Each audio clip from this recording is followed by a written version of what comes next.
Welcome to our page Home Study 24/7. Home Study 24/7 পেজে সবাইকে স্বাগত জানাই। Today our topic is derivatives of monosaccharide carbohydrate. আমরা এক ধরনের ডেরিভেটিভ নিয়ে পড়ব, monosaccharide কার্বোহাইড্রেট আমরা পড়ছিলাম, তার একটা টপিক নিয়ে আমরা চলে এসেছি। চলো আজকে পড়তে শুরু করি ডেরিভেটিভস অফ monosaccharide। ফার্স্ট আমরা আসছি গ্লাইকোসাইডস, এই সম্পর্কে তোমাদের বলি। যখন হেমি অ্যাসিটাল, এই একটা দেখতে পাচ্ছি, এই স্ট্রাকচারটার নাম হেমি অ্যাসিটাল, যার একদিকে রয়েছে একটা R1 গ্রুপ। R1 মানে আগেই বলেছি অ্যালকিল গ্রুপ, সেখানে CH3 যুক্ত হতে পারে, C2H5 যুক্ত হতে পারে, যেরকম খুশি R1 এ যুক্ত হতে পারে। R2 মানে সেটা অন্য আর একটা, CH3 যদি R1 এ যুক্ত হয়, C2H5 হবে R2 তে যুক্ত। তাহলে এইরকম একটা হেমি অ্যাসিটাল গ্রুপের সাথে যদি অ্যালকোহলের রিয়াকশন হয়, দেন যেটা তৈরি করবে তাকে বলা হয় অ্যাসিটাল। দেন তৈরি করবে অ্যাসিটাল। এই জিনিসটা তৈরি হওয়াটাকে বলছে গ্লাইকোসাইড। এবং এই গ্লাইকোসাইড অ্যাকচুয়াল যেটাভাবে তৈরি হয়, glycosides are formed by condensation between the hydroxyl group of the anomeric carbon of a monosaccharide and a second compound that may or may not be another monosaccharide. তাহলে একটা কম্পাউন্ডের অ্যানোমেরিক carbon অর্থাৎ এক number কার্বনের সাথে অন্য কম্পাউন্ডের মানে অন্য মনোস্যাকারাইডের হতে পারে বা সেই মনোস্যাকারাইডেরই রিয়াকশন হয়ে থাকে এবং তবে আলটিমেটলি অ্যাসিটাল গ্রুপ তৈরি করে। এই ধরনের স্ট্রাকচারকে বলছে গ্লাইকোসাইড। যদি এই হেমি অ্যাসিটাল গ্রুপটা যদি গ্লুকোজের ক্ষেত্রে থাকে তখন তাকে বলছে গ্লুকোসাইড। যদি এই গ্রুপটা গ্যালাক্টোসাইড নিয়ে থাকে তখন তাকে বলা হচ্ছে গ্যালাক্টোসাইড। সো আমরা এখানে একটা স্ট্রাকচার দেখছি, এই স্ট্রাকচারটা হচ্ছে 4 hydroxy benzoic acid 4 oxy glucoside. এটা এক ধরনের গ্লাইকোসাইডের এক্সাম্পল। এবার আমরা নেক্সট চলে আসছি সুগার অ্যাসিড। সুগার অ্যাসিড কি? The aldehyde group in aldose can be oxidized to produce a class of monosaccharide called aldonic acid. এই হচ্ছে গ্লুকোজ। এই গ্লুকোজ যেটাকে আমরা অ্যালডোজ বলে থাকছি, এই বিভিন্নভাবে এর যে মানে অ্যালডিহাইড গ্রুপটা মানে এই গ্রুপটা, সেই অ্যালডিহাইড গ্রুপটা অক্সিডাইজ হচ্ছে, জারিত হচ্ছে এবং তারপরে তার ফলে বিভিন্ন রকমের নতুন নতুন কম্পাউন্ড তৈরি করতে পারছে। One important aldonic acid is L ascorbic acid or vitamin C. এই ধরনের একটা ইম্পর্ট্যান্ট অ্যাসিড হচ্ছে vitamin C. Aldose can undergo selective oxidation also. If terminal hydroxyl group oxidize, it produces uronic acid. যদি terminal oxidise মানে terminal যে hydroxyl গ্রুপটা আছে OH, সেই OH গ্রুপটা যদি অক্সিডাইজড হয় তখন তাকে বলছি ইউরোনিক অ্যাসিড, যেমন গ্লুকো ইউরোনিক অ্যাসিড।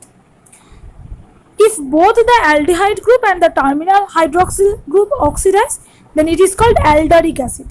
দেখো বোধ উপরে CHO ছিল, সেখান থেকে COOH হয়েছে, CH2OH ছিল, সেখান থেকে COOH হয়েছে। প্রথম এবং সেকেন্ড দুটোই যদি চেঞ্জ হয়ে যায় তখন তাকে বলে অ্যালডারিক অ্যাসিড। এখানে যদি গ্লুকোজ হয় তখন তাকে গ্লুকারিক অ্যাসিড বলছে। এটা এক ধরনের ডেরিভেটিভ যাকে আমরা বলছি সুগার অ্যাসিড। এবার আসছে sugar alcohol. Carbonyl groups in aldose can be reduced to the hydroxyl group to form sugar alcohol or alditols. তাহলে আমরা দেখতে পাচ্ছি কার্বনিল গ্রুপ যেটা আছে CHO, এই কার্বনিল গ্রুপ যদি অ্যালকোহল গ্রুপের মধ্যে ট্রান্সফার হয়ে যায় তখন তাকে বলছে সুগার অ্যালকোহল বা alditols. Sugar alcohols are designated by the addition of itol, ITOL। এই মানে এই স্ট্রাকচারটা যুক্ত হয় তখন তাকে বলা হয়, যেমন এখানে দেখতে পাচ্ছ অ্যালডিটল তৈরি হয়েছে, মানে অ্যালডিহাইড বা কার্বনিল গ্রুপ থেকে যখন অ্যালকোহল গ্রুপে পরিণত হয়ে যাচ্ছে।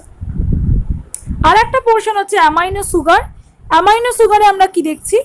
In amino sugar a hydroxyl group is replaced by an amino or an acetyl amino group, most often found as monomer residue in complex oligosaccharide and polysaccharide.